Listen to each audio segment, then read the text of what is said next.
Ya Arhamar Rahimin, irhamna. Ya, syariat kurban ini adalah syariat yang walaupun dianjurkan oleh agama, tetapi tetap hukumnya adalah sunnah ya.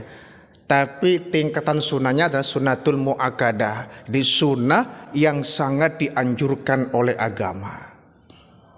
Maka yang memiliki kemampuan silakan berkurban, yang tidak memiliki kemampuan agama tidak memaksa. Jangankan kurban ya, haji saja yang nyata-nyata hukumnya wajib ya, termasuk kelompok rukun Islam. Haji itu kan wajib.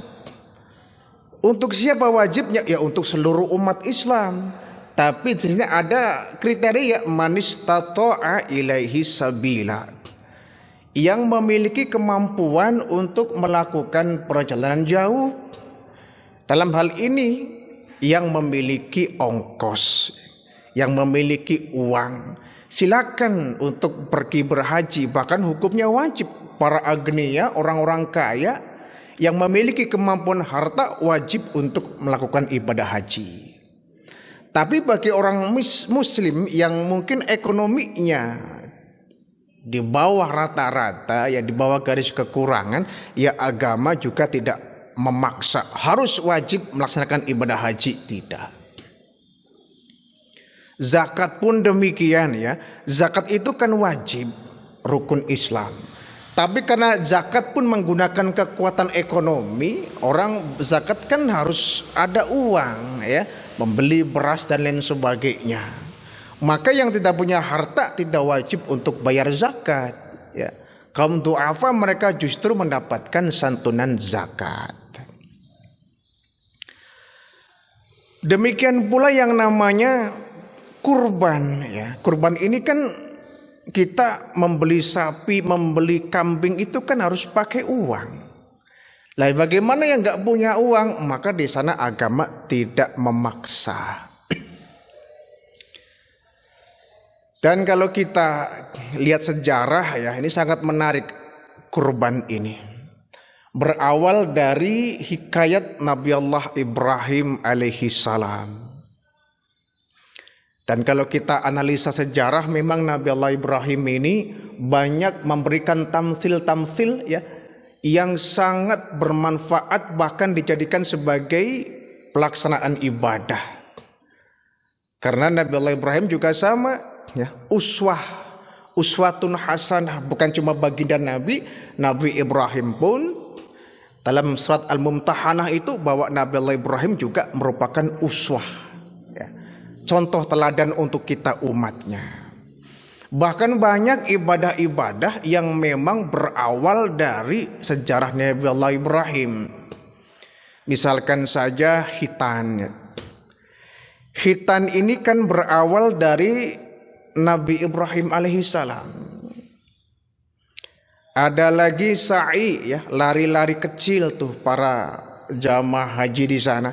Itu juga berawal dari Siti Hajar, istri Nabi Allah Ibrahim. Lempar jumrah itu juga sama berawal dari Nabi Ismail ya, putra dari Nabi Allah Ibrahim alaihi salam.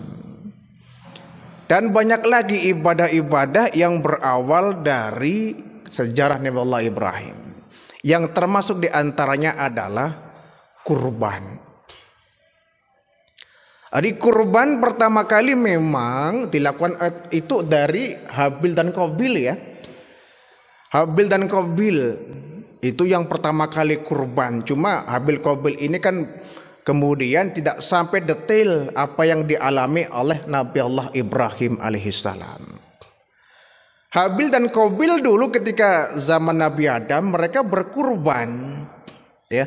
Mereka masing-masing berkurban 1 ekor kambing ya, untuk menentukan di antara Habil dan Qabil siapakah yang menurut Allah layak untuk menikahi putri dari Nabi Adam yang sangat cantik, ini Siti ya, Iklimah. Nah, ternyata kurban yang diambil oleh Allah yang diterima adalah Habil. Maka Habil yang berhak untuk menikah dengan Iklimah. Tapi konteksnya berbeda ya. Kurbannya Habil dan Qabil ini untuk menentukan siapa di antara mereka yang berhak untuk menikahi Iklimah. Tapi kurban yang dilakukan Nabi Ibrahim ini konteksnya adalah dalam rangka dia mendekatkan diri kepada Allah Subhanahu wa taala. Allah ingin mencoba Nabi Ibrahim lebih tinggi mana cintanya kepada anaknya atau kepada Allah Subhanahu wa taala. Jadi Nabi Ibrahim itu kan kalau dalam sejarah kita baca, beliau itu sampai di usia yang sangat senja ya, usia tua, beliau itu tidak dikaruniai seorang putra. Kalau cara kita mungkin mandul ya. Sampai usia tua itu Nabi Ibrahim sudah kakek-kakek, istrinya Siti Sarah itu juga sudah nenek-nenek itu. Tapi mereka selalu berdoa, Rabbi habli minas salihin, Rabbi habli minas salihin, ya Allah karuniakan hamba anak yang soleh, anak yang soleh. Doa tiap malam Nabi Ibrahim. Jadi bagi hadirin yang sampai saat ini sudah usia pernikahannya cukup lama tapi belum dikaruniai anak, bisa mengamalkan doa Nabi Ibrahim ya, Rabbi habli minas salihin, Rabbi habli minas salihin. Sampai usia senja Nabi Ibrahim itu resah, khawatir kalau kenabiannya tidak ada yang meneruskan. Inilah orang soleh ya, yang selalu berpikir untuk bisa mewariskan Islamnya kepada anak-anaknya. Jadi Muslim zaman sekarang kadang-kadang tidak sampai ke sana berpikirnya ya. Yang sibuk diwariskan itu harta bendanya ya. Yang sibuk diwariskan itu adalah kekayaannya, pabriknya, perusahaannya, yang sifatnya kebendaan kepada anak-anaknya. Jarang seorang muslim yang kemudian berpikir, saya sebelum mati anak saya harus bisa ya, menjadi seorang muslim sebagaimana bapaknya. Jadi sibuklah dia kemudian mewariskan Islamnya kepada anak cucunya. Nabi Ibrahim resah, beliau seorang nabi, seorang rasul ya. Khawatir kalau sampai meninggalnya beliau tidak sampai mendapatkan keturunan seorang anak. Maka doa Nabi Ibrahim selalu dipanjatkan, Rabbi habli minas salihin, Rabbi habli minas salihin. Ya Allah, karuniakan hamba anak yang soleh, karuniakan ke hamba anak yang soleh. Nah, sebagai bentuk ikhtiar beliau, Nabi Ibrahim kemudian melakukan sebuah kurban ya. Melakukan pemotongan hewan kurban ya untuk memuluskan doanya ya. Nabi Ibrahim itu berdoa kepada Allah, kemudian beliau melakukan ikhtiar yang lain. Ikhtiar lahir itu beliau melakukan kurban. Dan kurban yang lakukan oleh beliau sungguh fantastis ya. Jumlahnya enggak tanggung-tanggung. Beliau berkurban 300 ekor onta, 1000 ekor domba. Bayangkan itu. Saya kira orang kaya di zaman sekarang tidak akan ada yang bisa menandingi ya hebatnya Nabi Ibrahim dalam berkurban. Beliau berkurban 1000 ekor domba, 300 ekor onta. Oh, subhanallah itu. Wah, dagingnya melimpah ruah itu. Dibagikan kepada fakir miskin, semua kebagian satu kota itu ya. Orang banyak yang dercak kagum, luar biasa Ibrahim. Kurban gak tanggung-tanggung, 1000 ekor domba, 300 ekor onta. Bahkan malaikat pun kagum, luar biasa nih Ibrahim. Nah, ketika Nabi Ibrahim banyak dipuji oleh orang itulah, namanya juga manusia ya, timbul sifat manusiawinya. Ketika banyak orang yang memuji, hebat kau Ibrahim, kurban gak tanggung-tanggung. Apa kata Ibrahim? Jangankan saya sih, jangankan 1000 ekor domba, 300 ekor onta. Lalu anak pun kalau saya punya, Allah perintahkan untuk dipotong demi untuk mendekatkan diri kepada Allah, akan saya potong. Orang kan godain, yang benar Ibrahim, yang benar kamu kalau ngomong, benar. Demi untuk mendekatkan diri kepada Allah, jangankan 1000 ekor kambing, 300 ekor domba, anak pun kalau saya punya, disuruh potong oleh Allah, akan saya potong. Nah, kenapa Nabi Ibrahim selancang itu, ngomongnya enak begitu? Ya karena waktu itu Nabi Ibrahim belum punya anak, sehingga ngomongnya enak-enak saja. Namanya juga belum punya anak. Ya sama dengan orang kalau lagi kampanye kan semuanya dikeluarkan. Nanti saya kalau jadi pejabat, kalau jadi wali kota, saya akan membangun jalan-jalan, mengaspal jalan-jalan. Ya lagi kampanye, biasa tuh bahasa kampanye ya. Nanti kalau saya jadi gubernur, saya akan begini. Saya terpilih jadi seorang dewan ya, anggota DPR, saya akan begini. Ya itu sih biasa ya.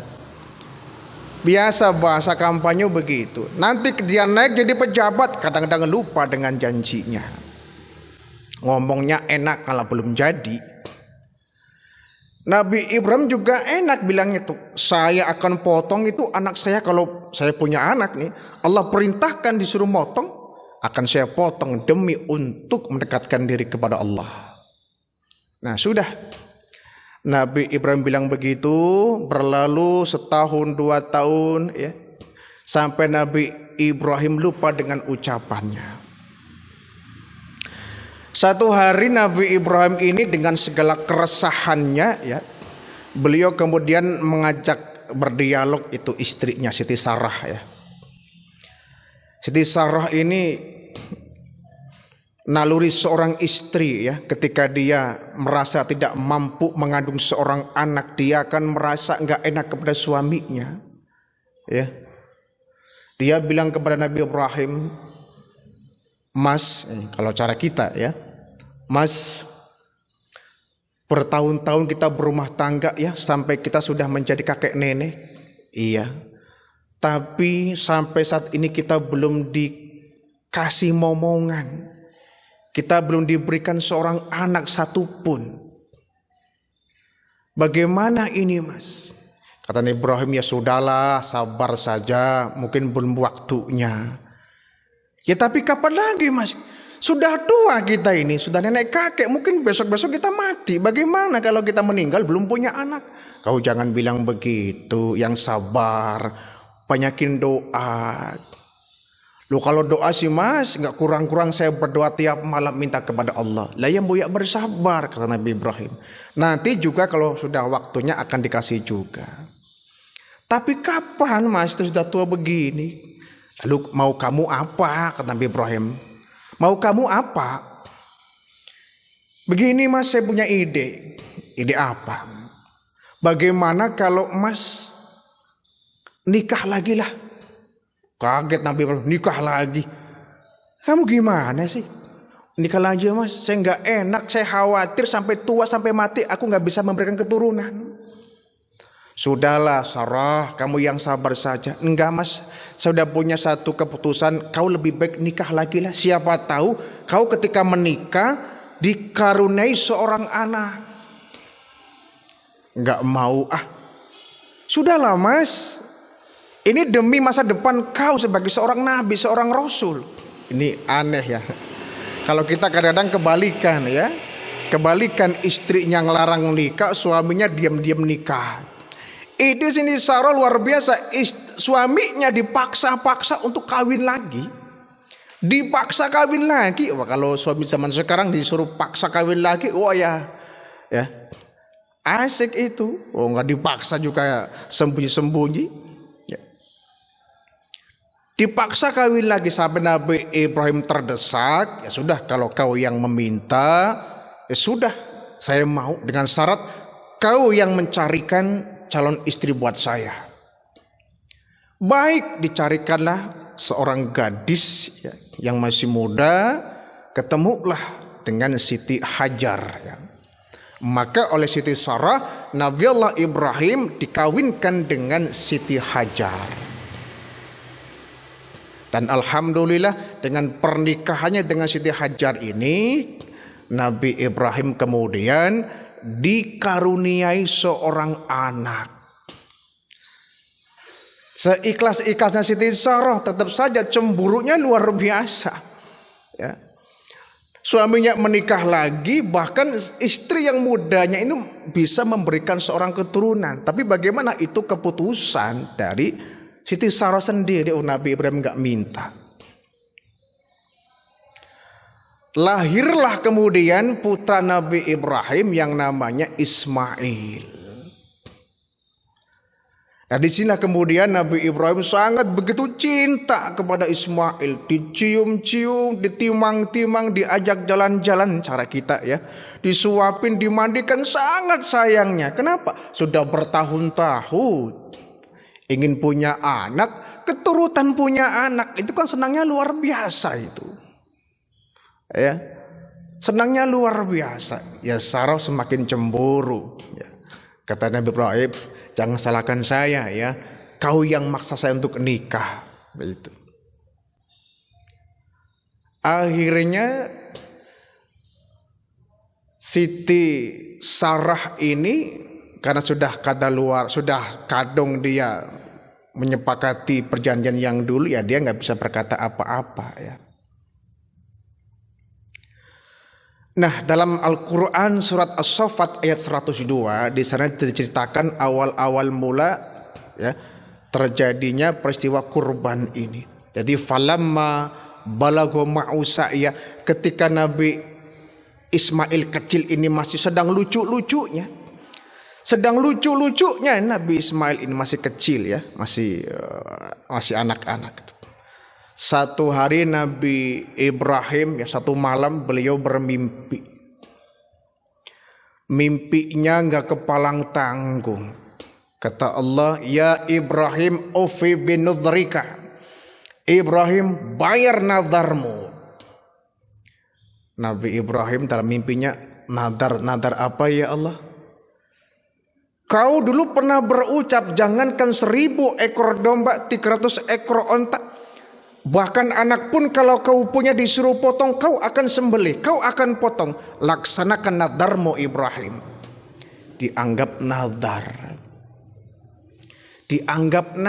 Itu. Begitu bermimpi langsung beliau terperanjat kaget. Kemudian beliau bangun dari tidurnya melongo ya. Ini pertepatan pada tanggal 8 Dzulhijjah. Maka biasanya 8 Dzulhijjah ini disebut dengan hari Tarwiyah ya. Hari Tarwiyah itu artinya bengong ya, melamun. Karena Nabi Ibrahim di malam itu bermimpi Allah memerintahkan Nabi Ibrahim untuk menyembelih anaknya.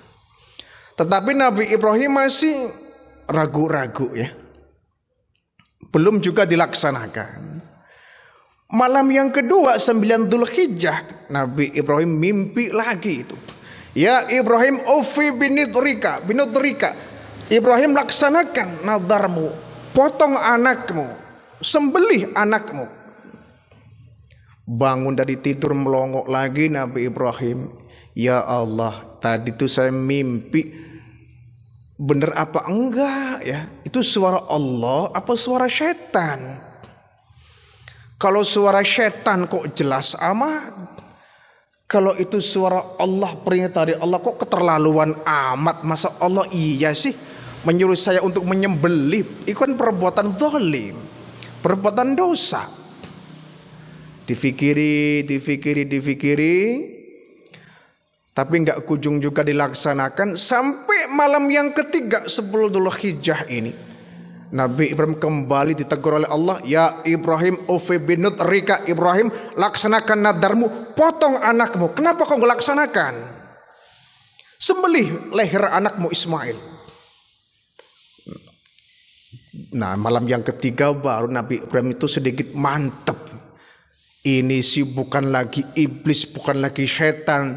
saya yakin seyakin-yakinnya ini adalah mimpi perintah dari Allah. Saya harus menyembelih putra. Mungkin ini sudah suratan dari Allah. Walaupun aku bertahun-tahun menantikan kehadiran seorang anak, tapi kalau barangkali ini adalah keputusan dari Allah, harus saya terima. Dengan berat hati akhirnya Nabi Ibrahim mencoba untuk menambahkan hati ya, agar tabah hatinya, sabar jiwanya melaksanakan ujian yang sangat berat ini. Karena memang di waktu itu ya, di zaman itu belum pernah ada sebelumnya seorang bapak menyembelih anaknya. Ya. Akhirnya sudah tegar, sudah yakin bahwa itu perintah Allah. Satu pagi ya, sebelum Dhul Hijjah, Nabi Ibrahim memerintahkan istrinya Siti Hajar. Hajar, iya mas, Ismail sudah kau mandikan? Sudah mas. Nah sekarang Ismail kau berikan baju yang bagus, kau sisiri rambutnya, mau saya bawa pergi dia. Mau bawa kemana mas? Saya ikut. Gak usah, kamu di rumah saja, saya mau ada perlu dengan Ismail. Sudah disisiri, sudah dikasih baju bagus. Kemudian dibawalah Ismail, digandeng oleh Nabi Ibrahim. Itu sambil jalan Nabi Ibrahim nangis, cuma gak diketahui oleh Ismail. Karena Ismail ini anak yang sudah ditunggu-tunggu kelahirannya, dirindukan kehadirannya, sehingga itu jiwa naluri seorang bapak kan gak mungkin tega harus menyembelih leher anaknya. Cuma walaupun bagaimana itu sudah menjadi keputusan dari Allah Subhanahu wa taala. Iblis melihat Nabi Ibrahim bawa Ismail mau disembelih di satu bukit. Iblis ini gusar dia, resah dia. Iblis itu zaman dulu zaman sekarang tuh sama ya, artinya setiap kita mau melakukan ketaatan, iblis ini selalu menghadang kita. Jangan dikira kita mau ibadah, mau sholat, iblis diam saja. Tidak. Cara apapun akan mereka lakukan agar kita nggak jadi ibadah. Kalau toh kemudian kita berniat untuk ibadah, sudah berdiri melaksanakan sholat, iblis nggak diam, terus ngerusak pikiran kita. Intinya adalah menghalang-halangi kita untuk melaksanakan ibadah. Kalau kita mau sedekah tuh, iblis nggak diam, dia berbisik, kau sedekah buat apa sih? Mending uang kau kumpulkan, kau tabung untuk anakmu sekolah, untuk biaya anakmu, untuk kehidupan keluargamu, ngapain disumbangkan? Tuh. Bicaranya seakan-akan benar, tapi memang intinya adalah menghalang-halangi kita melaksanakan ibadah. Sedang jalan Nabi Ibrahim membawa Ismail di satu bukit, iblis langsung, ini nggak boleh dibiarkan nih, harus digagalkan ini. Dibisikin Nabi Ibrahim, Ibrahim, kau lihat anakmu itu di belakang, sedang lucu-lucunya Ibrahim. Masa anak mau kau sembelih, kau seorang bapak, di mana akal sehatmu Ibrahim? Anakmu tuh Ismail sedang kecil-kecilnya masih menikmati masa kanak-kanaknya, masa kau potong? Bapak model apa kau Ibrahim? Bapak yang zalim kau Ibrahim. Kata Ibrahim, ini perintah Allah, iblis, tidak ada urusan dengan ente, minggir kau. Minggir kau, ini bukan urusan. Iblis kemudian kaget, wah hebat juga nih Ibrahim, enggak mempan godaanku. Oke, mungkin istrinya lah ya. Saya goda istrinya agar dia menghalang-halangi suaminya untuk motong anaknya. Masuklah iblis menemui Siti Hajar. Hajar, ya, kau tahu Ismail dibawa oleh suamimu, dibawa kemana? Nggak tahu. Mau dibawa jalan-jalan mungkin? Bukan. Kau nggak tahu. Emang kenapa? Suamimu tuh Ibrahim bawa golok dia. Bawa golok untuk apa? Nah itu, Ismail anakmu mau dibawa suamimu Ibrahim, mau dipotong dia, mau disembelih dia, mau dipotong, mau dipotong. Kok bisa begitu? Ya katanya perintah Allah, katanya perintah Allah. Hoak kali, enggak beneran.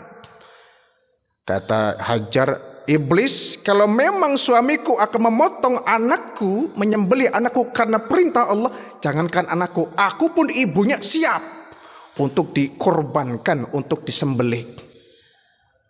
Kata iblis, wah ini sih lebih sableng dari suaminya. Saya kira ini seorang istri hatinya lembut, dia akan terenyuh.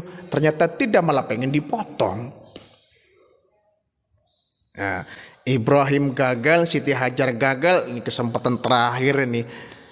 Iblis menggoda Ismail yang masih kecil. Ismail, apa iblis? Kau tahu nggak kau mau dibawa kemana sama bapakmu? Nggak tahu, mau shopping kali, jalan-jalan. Shopping dari mana? Lalu mau apa? Kau mau disembelih? Mau disembelih sama bapakmu Ibrahim. Oh, kok bisa begitu iblis? Katanya perintah Allah, katanya. Perintah Allah? Iya. Oh, baik iblis. Kalau memang bapakku ingin memotong leherku, itu atas perintah dari Allah. Aku rela, aku ikhlas, aku ridho. Kau mau? Aku ridho kalau ini perintah dari Allah Subhanahu wa ta'ala. Iblis mau ngomong lagi, mau menggoda lagi. Ismail langsung ambil batu, dilemparlah iblis. Idhab ya la'in, pergi kau laknat, terkutuk kamu iblis. Disangkanya Ismail masih kecil, dia akan lulu, akan takut. Nyatanya malah dilawan tuh, iblis dilempar pakai batu. Nah itu lemparan batu dari Nabi Ismail ini kemudian menjadi salah satu pelaksanaan jumrah ya dalam ibadah haji. Di bawah jalan sampailah di satu bukit sepi, tidak ada seorang pun di sana. Sepi, hanya berdua Nabi Ibrahim dengan anaknya Ismail. Kemudian didudukin Ismail, diajak ngobrol ya. Kalau bahasa Al-Qur'annya, ya bunayya inni arafil manam anni adbahuka fangdur madza tara. Wahai Ismail, sesungguhnya bapak 3 malam bermimpi berturut-turut. Allah memerintahkan bapak untuk menyembelih lehermu. Fangdur madza tara. Menurutmu bagaimana Ismail? Laksanakan apa tidak? Jadi walaupun Nabi Ibrahim yakin itu perintah dari Allah, tapi azas musyawarah itu tetap jalan. Itulah orang tua ya, harus bisa mengajak anaknya itu berdialog ketika memutuskan satu perkara. Ya. Ismail, bapakmu bermimpi Allah menyuruhmu untuk menyembelih lehermu. Menurutmu bagaimana? Laksanakan apa jangan? Nabi Ismail yang itu masih kecil, di luar dugaan Nabi Ibrahim, dia menjawab dengan tegas, ya abati fa'al ma tu'maru satajiduni insyaallahu minas sabirin. Wahai bapakku, kalau memang ini perintah dari Allah, Allah memerintahkan bapak untuk menyembelih leherku, aku ridho bapak. Laksanakan perintah Allah. Aku rela, aku ridho, aku ikhlas. Bapak jangan ragu-ragu pak, aku rela, aku pasrahkan diri kepada Allah. Laksanakan perintah Allah itu bapak, jangan ragu-ragu. Kaget Nabi Ibrahim. Jadi kau enggak apa-apa nak, kau rela nak? Rela pak, ini perintah Allah pak, laksanakan. Jangan kau tunda-tunda lagi. Insyaallahu minas sabirin. Kelak mudah-mudahan kita nanti berkumpul di surga menjadi kelompok orang-orang yang bersabar. Nabi Ibrahim dengan berderai air mata ya. Sekuat-kuatnya, setabah-tabahnya seorang Nabi Ibrahim, toh yang namanya naluri bapak nggak akan tega melihat apalagi anaknya sendiri dipotong. Iyalah kalau mungkin anaknya banyak bisa milih barangkali. Anak satu-satunya sudah ditunggu berpuluh-puluh tahun lamanya, sudah muncul, sudah hadir seorang anak disembelih.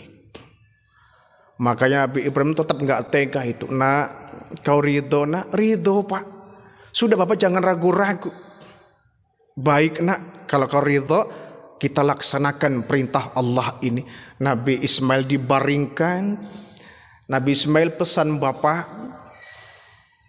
sebelum kau menggesek leherku dengan golokmu itu Pak, aku minta 3 permintaan Pak. Apa itu nak? Yang pertama, tolong Pak, goloknya di setajam mungkin Pak, diasah setajam mungkin, agar begitu menggesek leherku, aku langsung meninggal dunia dan gak akan merasakan sakit. Yang kedua Pak, tolong Bapak pejamkan matanya. Pejamkan matanya, atau paling enggak tubuhku ditutupi, mukaku ditutup. Muka saya ditutup agar Bapak tidak melihat mukaku, sehingga Bapak nanti akan kasihan. Kalau kasihan nggak bakal terjadi, nggak bakal dilaksanakan. Tutup tubuhku Pak, atau Bapak pejamkan matanya.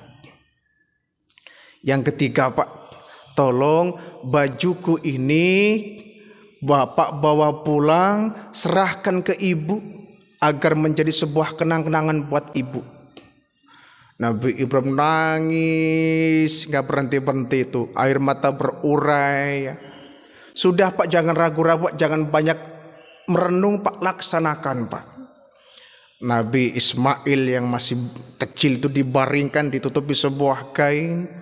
Dengan tangan gemetar Nabi Ibrahim mengambil sebuah golok yang sudah diasah tajam. Dengan berurai air mata, tangan gemetar, Nabi Ibrahim mengatakan, wahai Allah, walaupun cintaku kepada anakku sangat begitu besar, tapi saksikan ya Allah, cintaku kepadamu lebih besar dari cintaku kepada anakku. Lihatkanlah, aku akan memotong leher anakku sendiri atas perintahmu ya Allah. Begitu digesek, keajaiban di luar akal manusia terjadi. Ketika hampir si golok ini menggesek leher Ismail, tiba-tiba dari arah yang jauh ada orang memanggil anak kecil. Bapak! Kaget Nabi Ibrahim, siapa yang manggil? Ketika nengok, Ismail, kok ada di situ? Iya Bapak. Lah ini siapa? Ketika dibuka ternyata seekor domba.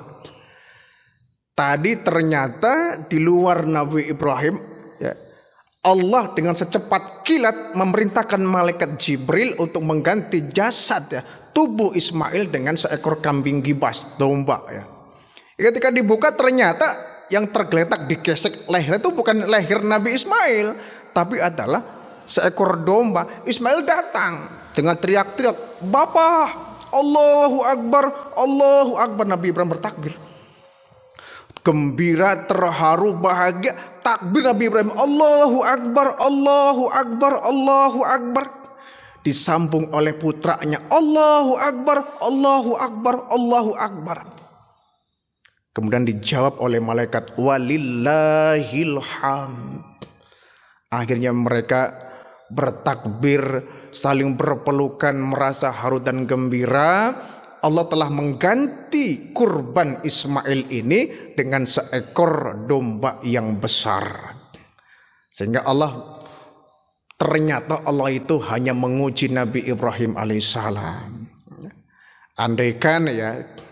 Andaikan waktu itu Nabi Ismail jadi disembelih sebagai kurban, ya mungkin barangkali kita di zaman sekarang orang tuh kurban bukan kambing, bukan sapi, tapi anak kita.